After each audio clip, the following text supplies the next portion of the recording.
ಜನಪರ ನ್ಯಾಯಪರ. ನಾಳೆ ಶಾಲಾ ಕಾಲೇಜುಗಳಿಗೆ ರಜೆ. ಜಿಲ್ಲೆಯಲ್ಲಿ ನಿರಂತರ ಮಳೆ ಸುರಿಯುತ್ತಿರುವ ಹಿನ್ನೆಲೆಯಲ್ಲಿ ಹಾಗೂ ಚಳಿ ಇರುವುದರಿಂದ ದಿನಾಂಕ 2/12/2024 ಸೋಮವಾರ ಶಾಲಾ ಕಾಲೇಜುಗಳಿಗೆ ರಜೆ ಘೋಷಣೆ ಮಾಡಲಾಗಿದೆ. ಈ ರಜಾ ದಿನದ ಕಲಿಕಾ ಪ್ರಕ್ರಿಯೆಗಳನ್ನು ಮುಂದಿನ ಸರ್ಕಾರಿ ರಜೆ ದಿನಗಳಲ್ಲಿ ಸರಿದೂಗಿಸಲಾಗುವುದು ಎಂದು ಚಿಕ್ಕಬಳ್ಳಾಪುರ ಜಿಲ್ಲಾಧಿಕಾರಿ PN ರವೀಂದ್ರ ಅವರು ಪ್ರಕಟಣೆಯಲ್ಲಿ ತಿಳಿಸಿದ್ದಾರೆ. ಎಲ್ಲರಿಗೂ ಕೂಡ ನಮಸ್ಕಾರ. ನಾನು PN ರವೀಂದ್ರ, ಜಿಲ್ಲಾಧಿಕಾರಿ ಚಿಕ್ಕಬಳ್ಳಾಪುರ ಜಿಲ್ಲೆ. ಫೆಂಗಲ್ ಚಂಡಮಾರುತದ ಪ್ರಭಾವ ಚಿಕ್ಕಬಳ್ಳಾಪುರ ಜಿಲ್ಲೆಯ ಮೇಲೂ ಕೂಡ ಇದೆ.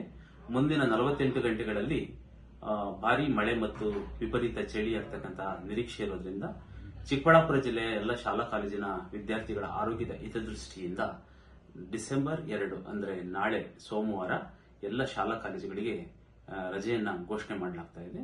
ನಾಳೆ ಏನು ರಜೆ ಘೋಷಣೆ ಆಗ್ತಾ ಇದೆ, ಈ ದಿನವನ್ನು ಮತ್ತೊಂದು ದಿನ ತರಗತಿಗಳನ್ನು ನಡೆಸುವುದರ ಮೂಲಕ ವಿದ್ಯಾರ್ಥಿಗಳ ಒಂದು ಪಾಠ ಪ್ರವಚನಗಳಿಗೆ ತೊಂದರೆ ಆಗದಂಗೆ ಸರಿದೂಗಿಸಲಿಕ್ಕೆ ನಾವು ಉಪನಿರ್ದೇಶಕರು PUDD ಮತ್ತು ಶಾಲಾ ಶಿಕ್ಷಣ ಇಲಾಖೆ DD ಅವರಿಗೆ ಸೂಚನೆಯನ್ನ ನೀಡಿರ್ತೀನಿ.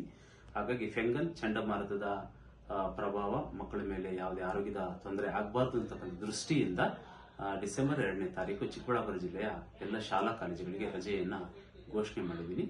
ನಮಸ್ಕಾರ.